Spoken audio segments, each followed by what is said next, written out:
अल्हम्दुलिल्लाह। मैं हूं आपका मेज़बान एडवोकेट चुनर रहमान। इससे पहले भी इस टॉपिक पर हम वीडियो बना चुके हैं कि अगर पुलिस आपको पुलिस स्टेशन में बुलाए तो आप क्या करें।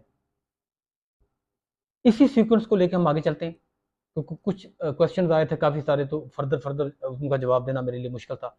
तो मैं चाहूँगा कि आज मैं आपको दोबारा ये बताने और समझाने की कोशिश करूँ। अगर आपको पुलिस स्टेशन से कॉल आए कि जनाब आप थाने तशरीफ़ लेके आएँ, आपके खिलाफ एप्लीकेशन है, तो आपका रिस्पॉन्स क्या होना चाहिए। सबसे पहले ये जानना ज़रूरी है कि पुलिस आपको पुलिस स्टेशन में क्यों बुलाती है, आपको कॉल करके क्यों बुलाती है। देखें, जब आपके खिलाफ कोई एप्लीकेशन पुलिस स्टेशन में दी जाती है, तो पुलिस आपको पुलिस स्टेशन में तब ही बुलाती है। अब आपके खिलाफ पुलिस स्टेशन में एप्लीकेशन है और उस एप्लीकेशन को एफआईआर में कन्वर्ट होने का 2 से 5 मिनट का टाइम होता है। इसलिए आपने हिफाजती तदाबीर पे पूरा अमल करते हुए पुलिस स्टेशन जाना है। ऐसे मुंह उठा के नहीं चले जाना। ऐसे जाएंगे तो मे भी आप वहां जाएं, वो आप एफआईआर कंप्लेंट तो आपके खिलाफ ऑलरेडी दर्ज है, उसको एफआईआर में कन्वर्ट करते हुए कितना टाइम लगेगा।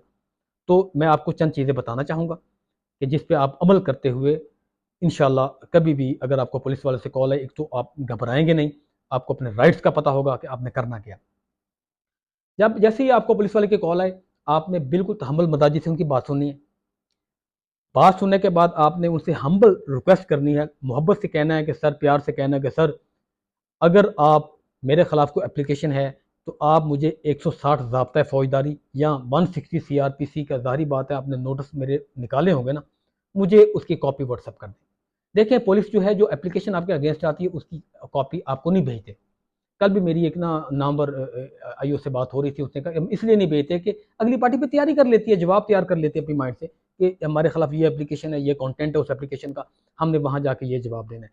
लेकिन पुलिस आपको ड्यूटी बाउंड है कि वो 160 ज़ाब्ता फौजदारी का जो नोटिस उसने तैयार किया है वो आपको भेजने की पाबंद है।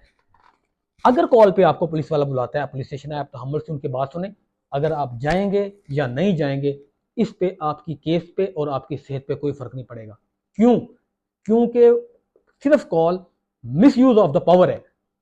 कानून में उसकी कोई गुंजाइश मौजूद नहीं है कि किसी के खिलाफ एप्लीकेशन आए और 160 ज़ाब्ता फौजदारी के नोटिस जारी किए बगैर आईओ उस बंदे को कॉल करे।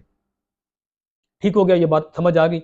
अगर पुलिस वाला आपको थ्रू व्हाट्सएप या आपको कहेगा कोई बंदा भेज दें जी, मैं उसको आपका जो नोटिस है, खुद नहीं जाना, खुद नहीं जाना, या आपका जो बंदा है उसको मैं 160 का नोटिस दे देता हूँ। वो नोटिस आएगा तो ऑब्वियसली उस नोटिस में लिखा होता है कि इस बंदे ने आपके खिलाफ एप्लीकेशन दी है। जब उस बंदे का नाम आता है तो ऑब्वियसली आपको पता चल जाता है कि मेरा इस बंदे के साथ मैटर क्या चल रहा है, तो आप मोहतात हो जाते हैं।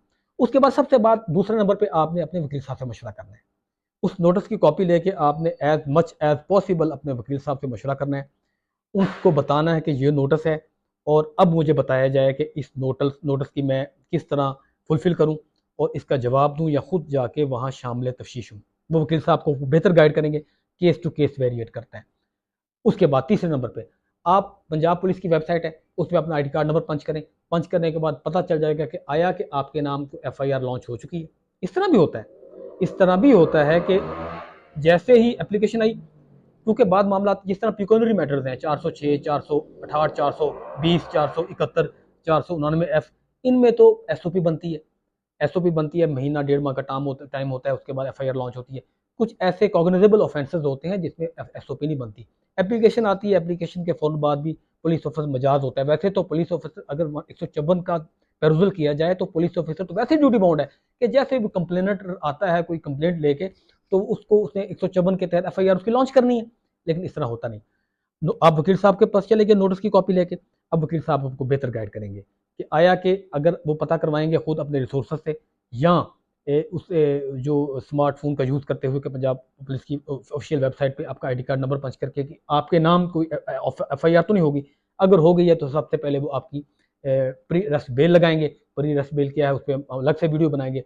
छोटा सा आपको बता देता हूँ, थोड़ा सा, ये सेशन कोर्ट में लगती है, जो आपका इलाका है उसके सेशन कोर्ट में लगती है। ये नॉर्मली हो जाती है, छोटा जुर्म हो या बड़ा, इवन 302 भी हो तो उसमें भी हम आराम से करवा लेते हैं प्री रेस्ट बेल। क्यों? क्योंकि आप क्यों करवा लेते हैं, ये नहीं कि आप बेगुनाह साबित हो जाते हैं, आप इसलिए अदालतें उस करवा लेती हैं। अदालतें प्री रेस्ट को इसलिए अप्रिशिएट करती हैं कि ये सरेंडर कर रहा है कोर्ट में, इसको पुलिस पे एतबार नहीं है, ये आके कोर्ट में सरेंडर कर रहा है और अपनी बेगुनाही के सबूत शामिल तफ्तीश होकर ये आईओ को देगा।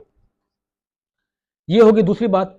और तीसरी बात, आप ये तीसरी बात है, ये आप माइंड में रखें, ये सबसे अहम बात है। आपने पुलिस से तकरार नहीं करनी, आपने गाली गलौज नहीं करना, आपने उससे थ्रेट नहीं करना। हाँ, अगर आपको पुलिस वाला फ़ोन पे थ्रेट करता है, कभी कभी कह देते हैं ना, पावर के नशे में होते हैं ये, कि जनाब आपके खिलाफ एप्लीकेशन है, अली साहब, वैसे मैं बात कर रहा हूँ, अली साहब या अहमद साहब आपके खिलाफ एप्लीकेशन आई है, आप आ जाएं, नहीं तो हमें उठा के ले आएंगे। तो तब भी आपने घबराना नहीं है। अगर पुलिस आपको फ़ोन पे थ्रेट करती है कि हम उठा के ले आएंगे, तो तभी आपने घबराना नहीं है। अब आपके पास क्या रेमेडीज़ हैं, क्वेश्चन ये आएगा ना। अगर आपको पुलिस थ्रेट करती है तो आप डीपीओ को एप्लीकेशन दें। सबसे पहले तो जो जिस नंबर पे कॉल आई उसका स्क्रीनशॉट लें, स्क्रीनशॉट लेके उसकी फ़ोटो कॉपी लें, एप्लीकेशन दें जाके डीपीओ।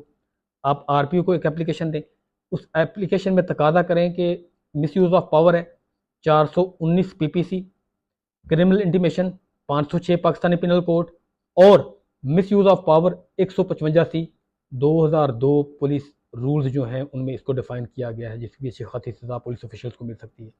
आप इन तीनों को ये एप्लीकेशन भी अगर वकील साहब से ड्राफ्ट कराएं तो बेहतर है। ड्राफ्ट करवाने के बाद आप देखें, आरपीओ को और डीपीओ को आप बाई डाक भेजें अगर आपसे दूर है तो, अगर बाई हैंड देना चाहें तो वहां जाके देखें। उसमें तीनों सेक्शन का जिक्र करना है आपने कि आपके खिलाफ मिस यूज ऑफ पावर हुई है, 419 क्रिमिनल इंटीमेशन धमकी दी गई है, 506, और इसके अलावा मिस यूज ऑफ पावर उसमें भी आ जाता है 155 सी में भी। इसकी एप्लीकेशन दें। अगर आप पुलिस एप्लीकेशन देंगे तो उसके बाद आप देख लेंगे कि आपका केस किस रुख अख्तियार करता है। इसलिए घबराना नहीं है। अगर पुलिस से कॉल आए, तहम्मुल मजाजी से सुनना है, बड़े रवादारी से बात करनी है, नंबर बंद नहीं करना, छुपना नहीं है, वकील साहब से फ़ौरन मशवरा करना है। और इंशाल्लाह वकील साहब आपको जो भी आपके मुतलका आपके नियर अबाउट में रहने वाले वकील है वो आपको बेहतर मशवरा ही देंगे। और हालात को फेस करना है, आपने प्रोएक्टिव बनना है। मीनिंग देयर बाय कि अगर आपके खिलाफ को कंप्लेंट आती है तो ये नहीं कि डिले टेक्स यूज़ करने के, जनाब मैं कल आ जाऊंगा, मैं परसों आ जाऊंगा, इसी तरह होता है ना। फिर ये कहते हैं कि नंबरदार साहब आप मेरे साथ आए, गांव में रहते हैं तो, अगर आप शहर में रहते हैं तो देखते हैं यार को रिटायर्ड पुलिस वाला या हाजिर पुलिस वाला उसको साथ लेके जाऊं और जाके आईओ से बारों बार मुलाकात करूं। ये बारों बार मुलाकात क्या होती है? आपको अपने राइट्स का पता होना चाहिए। कानून सबके लिए बराबर है, कानून सिर्फ एक पार्टी के लिए बराबर नहीं है, क्योंकि हमारा सबका आपका मेरा उस पार्टी से ताल्लुक कोई नहीं है। तो अगर उस पार्टी को निकाल के अगर हम इस मुल्क में कानून की हुक्मरानी देखें, तकरीबन वो 100 में से 90% है, बल्कि इससे भी ज़्यादा ही होगी, 90% से भी। तो इसलिए आपने घबराना नहीं है। हाँ, अगर आपका ताल्लुक उस पार्टी से है फिर घबराना आपका बुनियादी हक है, क्योंकि हम तो अपॉलिटिकल है, हमारा किसी सियासी पार्टी से ताल्लुक नहीं है।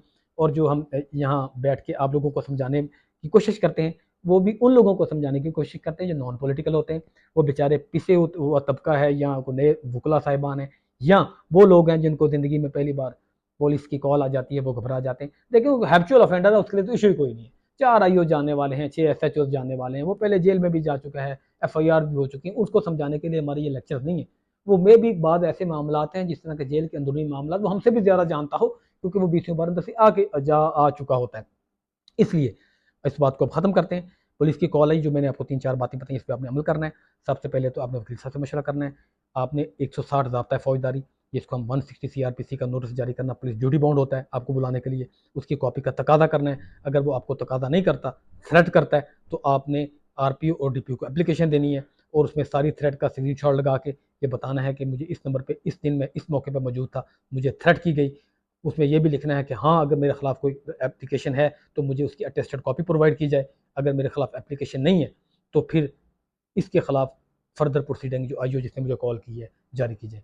दुआ में याद रखिएगा, अपना ख्याल रखिएगा। अल्लाह हाफिज़।